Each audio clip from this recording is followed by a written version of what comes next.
Today we're going to do a shot with lots of movement. We're going to do a ballet dancer, we hope, jumping in the air. The studio's not that big, but we're going to do it. And we're going to do it in a special way. We're going to try and get movement behind her and then stop her. But I'm going to try it with speed lights. And then I'm going to try it with studio flash. Well, she's here now. What's your name? Georgia. Georgia! I keep calling her Georgina, but it's Georgia. Now, Georgia, tell us something about yourself. Where are you at school? I'm 15 years old and I board in Cannes in a ballet school. In Cannes? Yeah. Oh, nice and warm down there. I do ballet and contemporary and that's about it. Great, okay. Well, let's have a quick look at the equipment we'll be using for this. This is just a bog standard 600 speed light from Canon, 600 EXRT from Canon. It's a perfect thing for this. It's got a beauty dish on it, as you see, and it's got a transceiver underneath it, so I can fire it and sort it out directly from the camera. Very good piece of gear. So that's going to be our main light. Now, coming from the other side, I've got the Canon 580 EX2, again with the transceiver on it, and that's shining straight on the background. That's very simple. Well, I'll show you from further away exactly where they are set, but firstly I want to show you something else.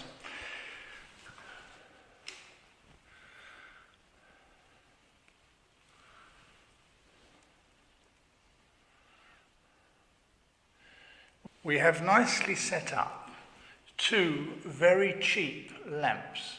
I'll cut right down so you can see exactly what they are. Economic bulbs, and I think they're the 75 watt economic bulbs in a couple of reflectors. Now the reflectors aren't the same. They come from boot sales or anything. Let's have a look at them from the back. So from the back, you can see exactly what they are. One used to be hanging over my dining room table, and the other one, I think I got at a boot sale somewhere. So nothing very serious, just a few clamps holding them on a stand.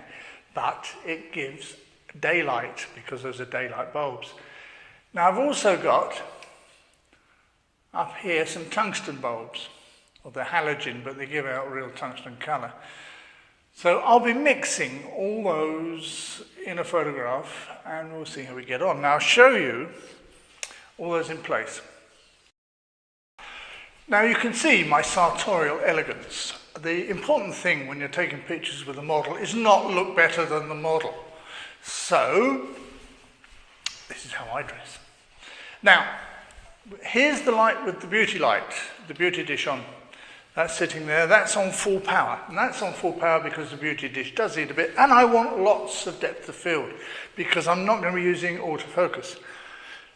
And I'm not using autofocus because I'm not sure where she'll be and it'll cause problems with the long exposure, which I'm going to tell you about. This one is set on half power directly onto the background. Now, obviously, I will play around with that.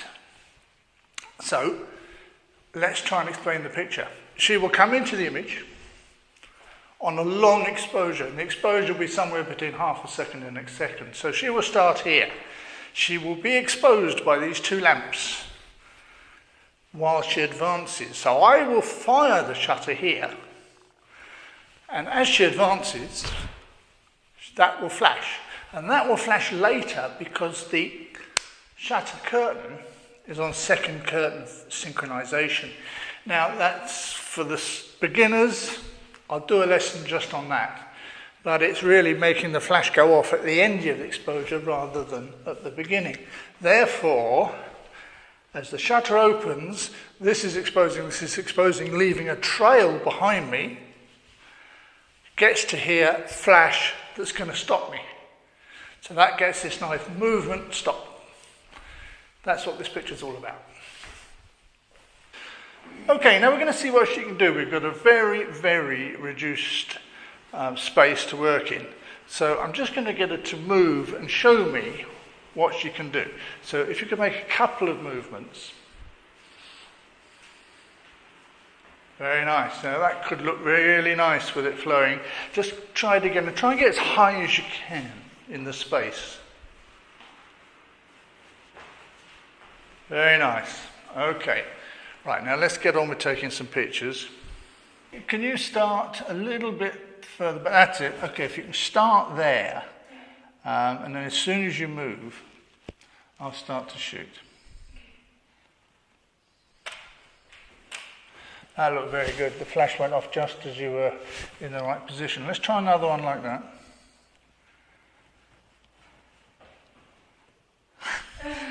You're quite right, I forgot to press the button.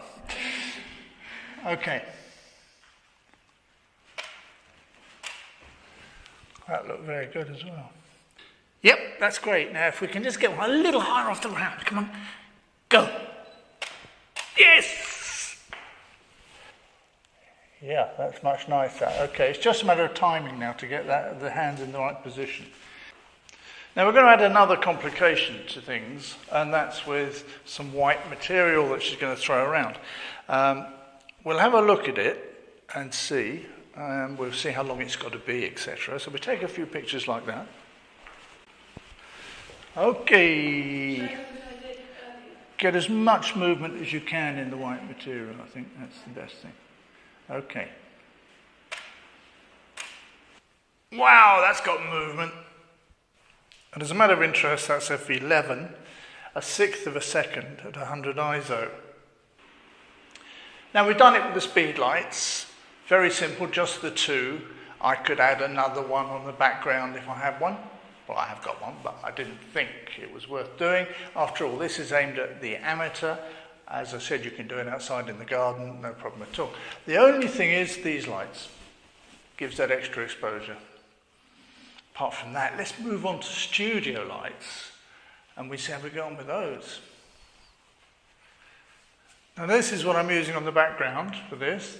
We're changing to studio lights, as I said. It's a spotlight, S26. It's sold by a company called Lenkata. And on the other end of it, on the business end, I've got a Genesis 400 lamp. Now, that is chosen to put on there. Any Bowens fit will fit this. I've chosen that because it's just the right sort of power output that I need.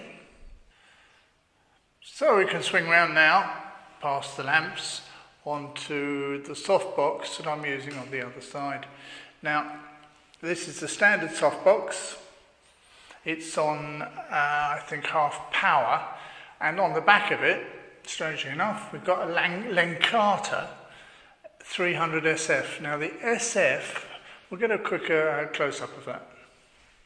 So there it is, it's the Lenkata 300 SF. It's an English company. I don't know where they're made. They might just import them under their name. I've got really no idea.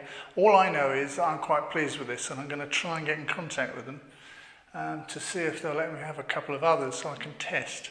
This is a super fast. Apparently I can sync at 0.008 of a second with it. I've yet to try it. I have in fact tried it at 0.006 on full power, and that worked fine.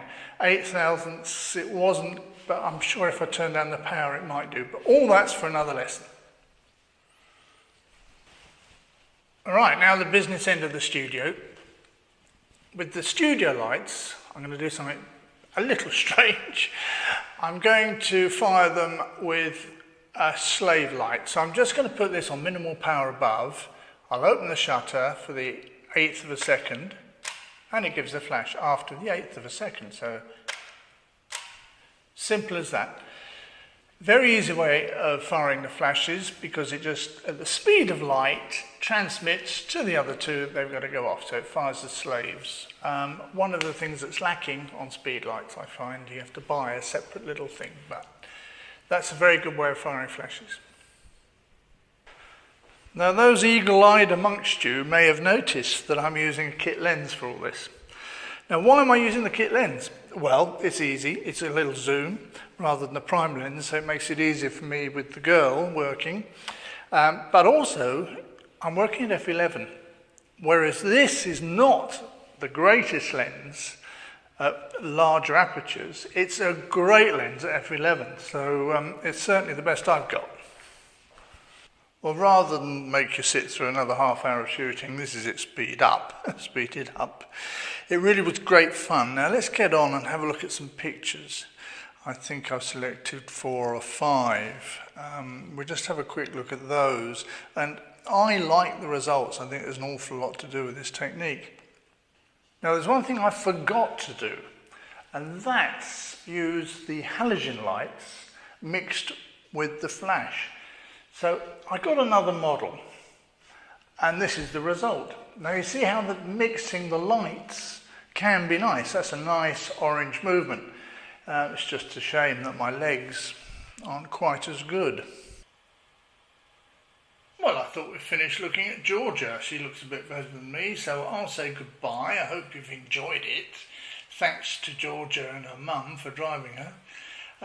There's also a shop I'd like to thank. It's the Couleur de Danse in Toulouse who lent us the dress. So have a great time trying this out and see you soon. Bye.